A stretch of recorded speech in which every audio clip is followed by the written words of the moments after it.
Coming up on today's San Francisco 49ers report, I have some burning questions revolving around this football team after suffering back-to-back ugly and inexplicable losses. The Niners right now facing some adversity, and now they have to face the noise, and we have to bring some concerning questions up to the forefront. We'll also answer your questions on the back end of the show. Before we do all of that, 49ers report on the road to 100,000 subscribers. Can we get to 98K before Sunday? And if that game against the Bengals ends up being a crazy one for our watch party, we might be able to get to 100,000 subs. And when we get there, YouTube is sending us a silver plaque. For those of you coming across the show for the very first time, I'm Chase Sr. We give you Niners shows every single day, news, rumors, analysis, live shows, and watch parties. Without further ado, let's get to my burning questions, and then we'll get to your burning questions. Burning question number one, and I've gotten this question from a lot of fans out there reaching out to me on social media. Should Steve Wilks be on the hot seat as the Niners defensive coordinator? I think that this is a massive overreaction right now because I understand why people were so frustrated by the Niners' defensive performance against the Vikings on Monday night. But going into that game, San Francisco had one of the best defenses in the NFL, if not the best. And if they can improve the pass rush, and if the pass rush ever decides to show up with all of those expensive pieces along the defensive line, that could further fortify this Niners defense. But before that Vikings game, San Francisco ranking first in 14.5 points per game allowed, first in interceptions, third in yards per game, fifth in rushing yards per game, and third in the NFL in quarterback pressures. But the quarterback pressures and not sacks has held this Niners team back, and we saw that come to the forefront against the Vikings in primetime. Kirk Cousins on third down against this Niners defense, 9 of 12 for 182 yards, 2 touchdowns, and a passer rating of 156.3. Of those 9 completions, 8 of those went for first downs. And the biggest issue that's holding this football team back right now is the lack of finish with their pass rush. They start stacking up some sacks and quarterbacks don't have time to throw. What does that do? In turn, it makes the back end job a lot easier. Niners and blitzing Cousins on Monday. He was 8 of 13 against the blitz, 138 yards, a touchdown, a pick, passer rating of 91.2, 0 sacks, and a pressure rate of 23.1%. No blitz, 27 of 32, 240 yards, a touchdown, a passer rating of 108.3, 0 sacks as the Niners had a goose egg in sacks all throughout the night, and a pressure rate of 22.8%. Those numbers are concerning. So are these. For the season, the Niners have a pressure rate of 27.6%. That's 22nd among 32 teams in the league. It's 23.5 when not blitzing, which is 23rd in the NFL, and 40.5 when they do blitz, which is 18th in the NFL. So Steve Wilks is trying to flirt around with a couple of different defensive strategies, and none of them are working for San Francisco right now. And it's because your front, who you're paying big-time dollars to, Nick Bosa, highest paid defender in the history of the NFL, Javon Hargrave, 4-year, $84 million contract. Eric Armstead, where you been? The lack of pass rush and sacks there is really the backbone of the Niners' struggles defensively, and that doesn't have to do with Steve Wilks. What it has to do with is the fact that at some point, you can't blame the scheme. You have to blame the players for not getting the job done, and that's why even Nick Bosa said, I have to be better. I left a couple of opportunities out there to impact the game. Fred Warner even said, we have to do better as well. So what do you think? Is Steve Wilks the guy for the job? And is he on the hot seat? Let me know down in the comments section. Share your thoughts with us and sound off down below. More burning questions to get to because we're only getting started here on the show. Number 2, is the NFL starting to catch up to Brock Purdy? Back-to-back rough performances against the Cleveland Browns and the Minnesota Vikings. He was really bad outside of the opening drive for the whole game against Cleveland. He was good the first 3 quarters against Minnesota. Wheels came off in that 4th quarter. No picks in the first 5 games. 3 interceptions in the last 2 games. And turnovers have really killed this team the last 2 weeks in those 2 losses. When you lose the turnover battle, you lose between 70 to 80% of the games. in the NFL. And really what the concerning trend here for Purdy is that the Niners are a run-based offense that also likes to throw it, but not too much. Purdy is 20th in the NFL among quarterbacks in pass attempts, yet he is 4th in turnover-worthy plays. So he's put the ball in harm's way a lot this year. He's only thrown 3 interceptions through 7 games, but he's been a little bit risky with the pill, and now those are coming back to bite him because the other team is capitalizing off of those turnovers, and it's really self-inflicted wounds for this Niners offense. The positive spin for what Purdy did against Minnesota is that Brian Flores, a Bill Belichick disciple, threw everything Purdy's direction. And he really tried to confuse him with multiple looks, with a lot of blitz packages. Purdy responded well to the blitz, 15-19, a $192.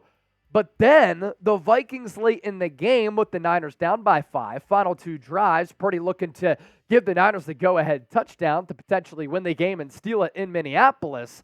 They dropped coverage back. They only rushed about 3 or 4 on some of those plays. That's when Purdy struggled in throwing those 2 interceptions. Next question for the homies. Can Purdy lead the Niners to a Super Bowl?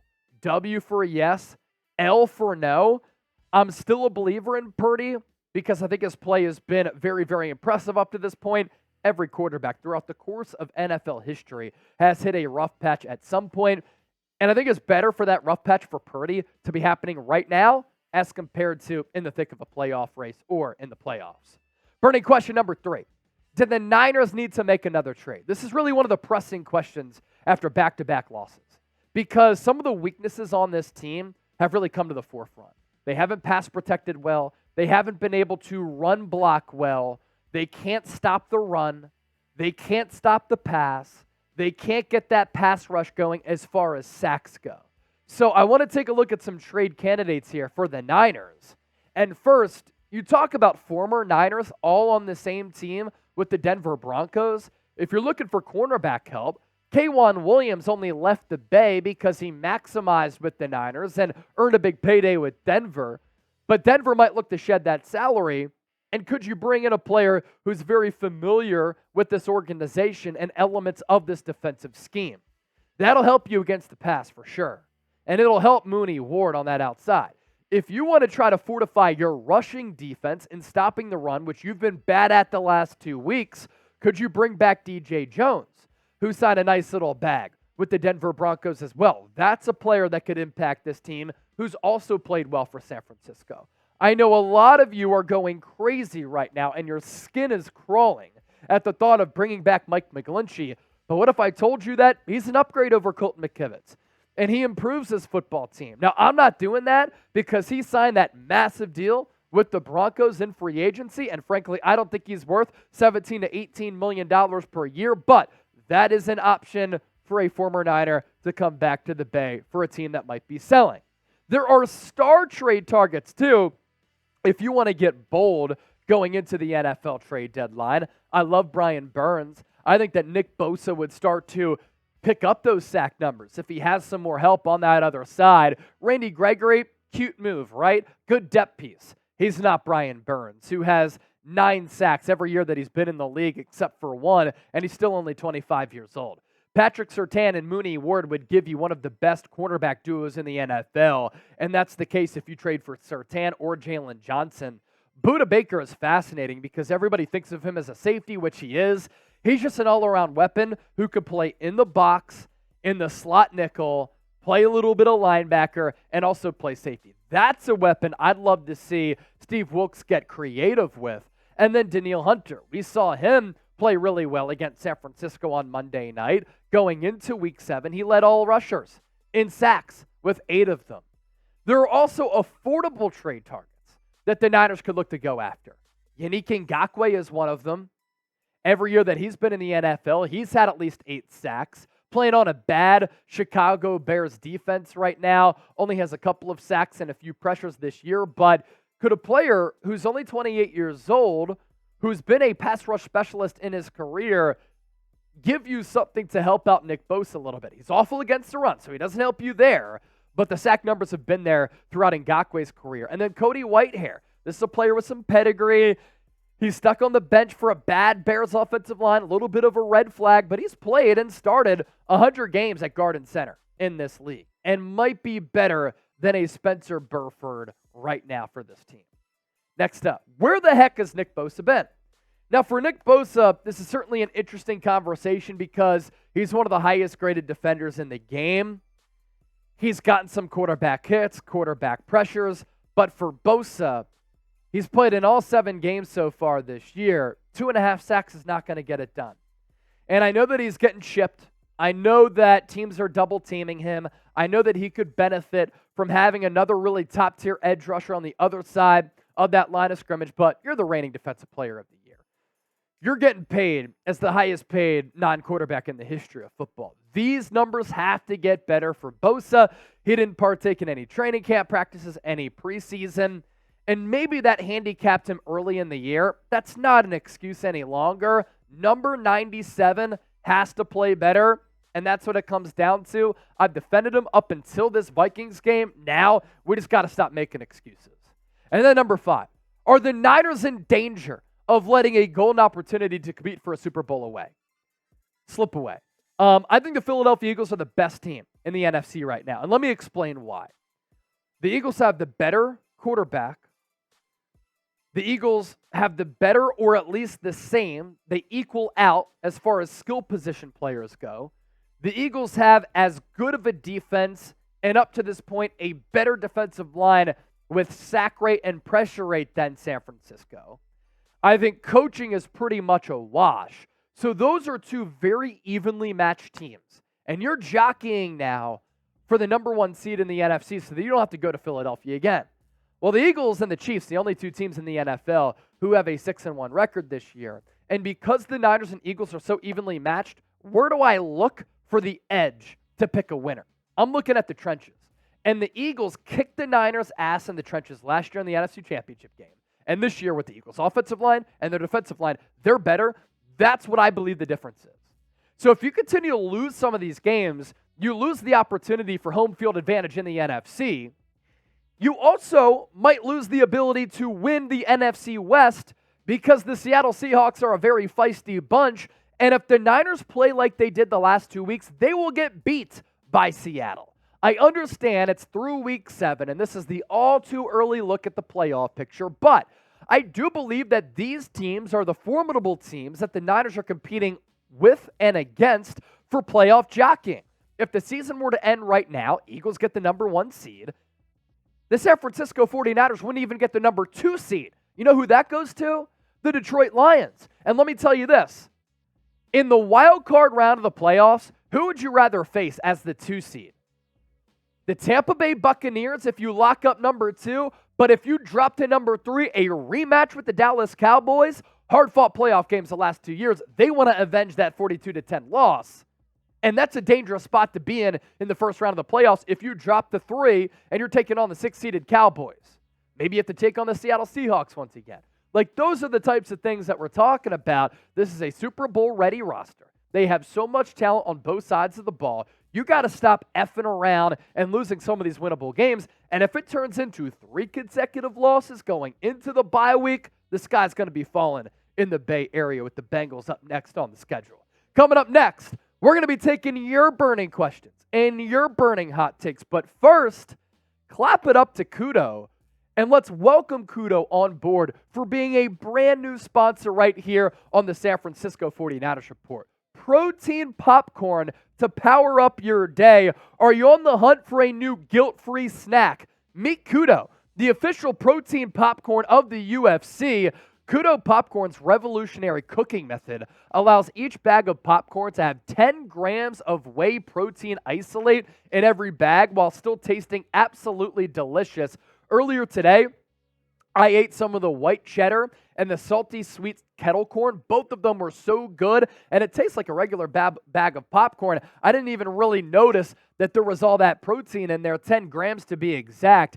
Get in on the snacking revolution that MMA athletes like Michael Chandler, Robbie Lawler, Bruce Buffer, and even Dana White himself endorse. For a limited time, our listeners, our viewers, get 25% off their entire order with the code CHAT at kudosnacks.com. That's code chat at kudosnacks.com. Kudo popcorn, multiple flavors to choose from: garlic parmesan, white cheddar, salty sweet kettle corn. I've tried the latter two. I'm trying garlic parmesan next. You'll be amazed how Kudo popcorn has somehow made your favorite healthy snack even tastier, healthier, and packed with some protein. So for a limited time only, our viewers get that 25% off discount when you use the code CHAT at kudosnacks.com. That's KUDO snacks.com. Save some money, support the official protein popcorn of the UFC, and get popped. And it's kettle popped to perfection. 10 grams of whey and milk protein isolate, gluten-free greatness, keto-friendly fuel, and it's made right here in the USA. We're going to put that link down below in the comments section as well as in the description of this video. Really pumped up to bring on Kudo on board as a new partner and sponsor of the San Francisco 49ers Report here at Chat Sports. Now to your burning questions. True allure with this one. How can we clean up mistakes and stop opposing quarterbacks? I think it starts with just generating more of a pass rush and sacking the quarterback. If the quarterback doesn't have all day to throw, like Cousins did on Monday Night Football, it makes the back end's job a lot easier. And that allows you to get stops. And that allows you to keep them from scoring points on the board. And then the third down efficiency against the Vikings was awful as well. Matt Keller, what a loss again. Bengals are looking a little iffy, but they're coming off a bye. I'm feeling that they pull it through. The problem here is that we talked about this going into the season.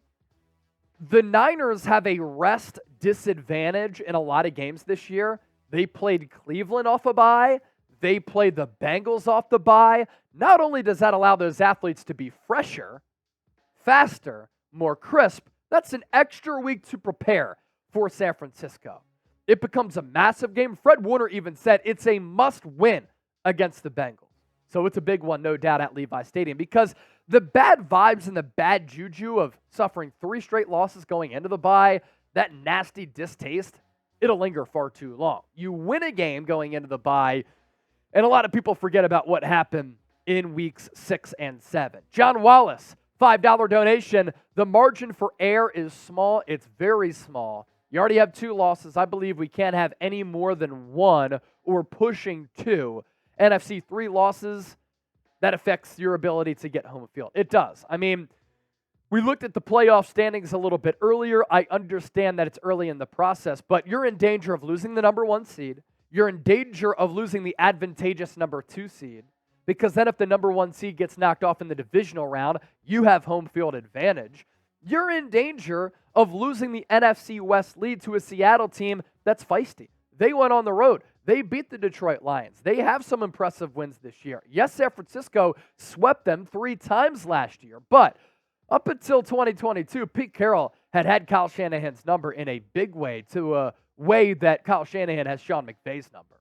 Lyle Boyard, $20 super chat. All that money on the defensive line, and you can't even get 1 sack last night. Horrible. Quit effing around and go get Burns as well as a corner. That's that quest for 6. Eric Armstead's making a lot of money. Javon Hargrave signed a 4-year, $84 million contract. Nick Bosa is the highest paid non-quarterback in the history of the NFL. Really, since that Giants Thursday night game, Javon Hargrave hasn't done a lot with sacks.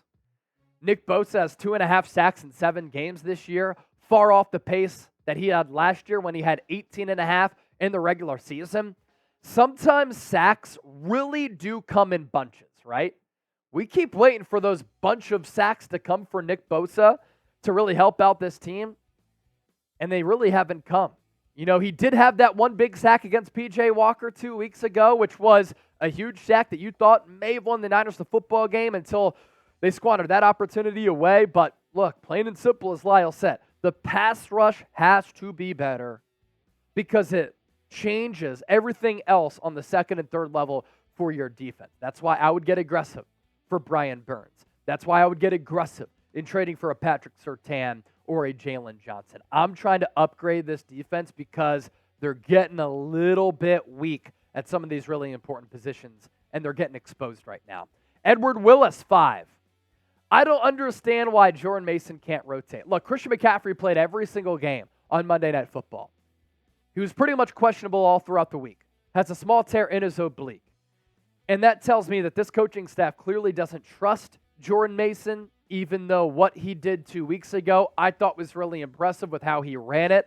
I think that his physicality and his skill set brings something unique to this offense where he can get you some tough yards just with his running style, ability to lower his head and his shoulder to pick up those nasty yards after contact. It allows you to keep Christian McCaffrey a little bit more fresh.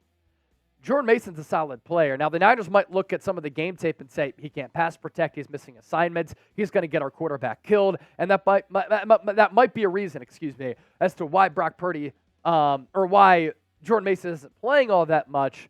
But either way, man, I want a clear running down, just give the guy the football, spell McCaffrey a little bit, but also wear down the opponent, inflict some pain, because I don't think right now the last 2 weeks a lot of teams, or a lot of players at least, with the Browns and the Vikings have feared the San Francisco team. The Niners have played soft. You know who doesn't play the game of football in a soft way? It's Jordan Mason. So good point there from our boy Toby Willis. Lyle Bolliard. Why did the Niners stop throwing to Brandon Ayuk in the second half? WTF. You know what's crazy about Brandon Ayuk is I was looking at some ESPN analytics, and I was specifically looking at the wide receiver position. According to ESPN's wide receiver tracking metrics, A.J. Brown has been the best wide receiver in the NFL. He has an open grade of 82, catch grade of 90, yak grade of 62, and an overall grade of 96. Brandon Ayuk is the second highest graded wide receiver in the NFL, and he's the most open wide receiver with a 99 grade. He was great in that first half. You're right. Didn't get involved as much in that second half. I also think, speaking of wide receiver, the Niners are missing even just the window dressing, but obviously the really unique and special play from Deebo Samuel. How about them Niners? Cordero Patterson can give running back, wide receiver return depth. Young and Sweat from Washington, Jalen Johnson. I'd be happy with any of them. Thoughts? Cordero Patterson isn't even really playing for the Atlanta Falcons. It's become a very odd trend. I'm not sure if he's cooked because we haven't gotten to see him all that much. I just know a couple of years ago, he was like a Deebo Samuel light. They used him a little bit as a wide receiver, a little bit as a returner, a little bit as a running back, dynamic threat. I mean, this is a guy who has multiple 109-yard kickoff returns for touchdowns. You're set at returner with Ray McCloud, but do you want to bring in another gadget weapon like Cordero Patterson, who can maybe spell McCloud as well with special teams? Yeah. As for Chase Young, Montez Sweat, this is a very fluid situation in our nation's capital because those players have been rumored to be available. The Commanders have been rumored to be taking calls. But as of early in this week, there's some reports that the Commanders want to hold on to both Chase Young and Montez Sweat. But how about them Niners? Both are really, really solid players who could impact and certainly help out this Niners lack of pass rush. Jalen Johnson, Patrick Surtain, probably my top two targets at that cornerback spot.